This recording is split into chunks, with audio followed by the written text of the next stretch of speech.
নমস্কার বন্ধুরা, আরও একটি নতুন ভিডিওতে আপনাদের সবাইকে স্বাগতম। আজ আপনাদের মাঝে বলবো জীবনে চলার পথে ভগবান শ্রীকৃষ্ণের বলা 4টি প্রধান উপদেশ সম্পর্কে। ভগবান শ্রীকৃষ্ণ আমাদের প্রধান আরাধ্য দেবতা। কুরুক্ষেত্রের যুদ্ধে অর্জুন যখন প্রিয়জনদের হত্যা করে মর্মাহত,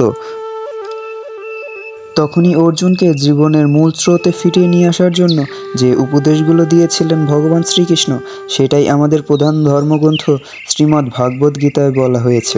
আজ আমরা ভগবান শ্রীহরির তেমনই 4টি উপদেশ সম্পর্কে জানব, যা আমাদের জীবনে নানা বিপদ, সমস্যা ও ভয়ভীতি দূর করতে সাহায্য করবে। তাহলে কি সেই 4টি উপদেশ, তা জানার জন্য পুরো ভিডিওটা দেখতে থাকুন। এমনই নানা অজানা বিষয়গুলো জানতে এক্ষুনি আমাদের চ্যানেলটা সাবস্ক্রাইব করে পাশেই থাকুন।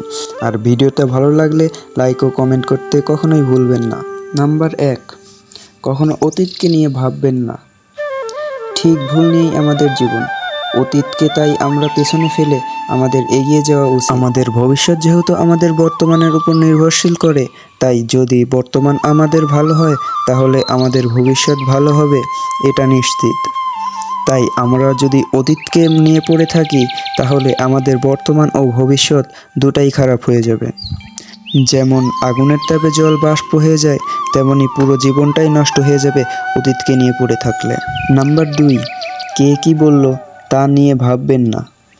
কিছু মানুষের কাজই হলো অন্যের জীবনে কি হলো তা নিয়ে সমালোচনা করা। তারা আপনার ভালো কাজের মধ্যেও খারাপ খুঁজে বেড়াবে, আর খারাপ হলে তো কোনো কথাই নাই। আপনি যদি জানেন আপনি কোনো খারাপ কাজ করছেন না, তাহলে কে কি বলেছে তাতে কান দেবেন না।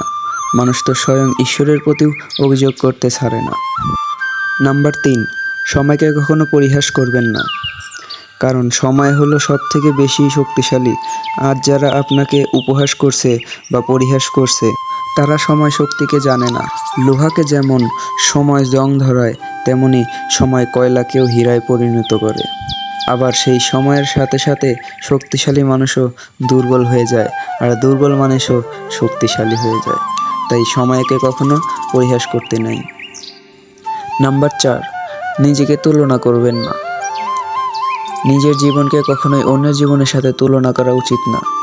সবার জীবনেই নিজ নিজ পথ রয়েছে, সেই পথ ধরেই জীবন এগিয়ে চলে। কারো টাকা আছে, পয়সা আছে, গাড়ি আছে, বাড়ি আছে, আমাকেও তার মতো হতে হবে, এটা ভাববেন। আর তাতে যদি আপনি সফল হয়ে যান তাহলে আপনার মনে জন্ম নেবে অহংকার।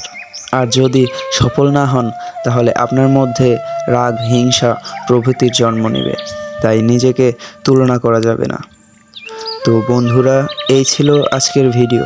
যদি ভালো লাগে তাহলে অবশ্যই বন্ধুদের মাঝে শেয়ার করবেন। হরে কৃষ্ণ কৃষ্ণ কৃষ্ণ হরে হরে, হরে রাম রাম রাম হরে হরে।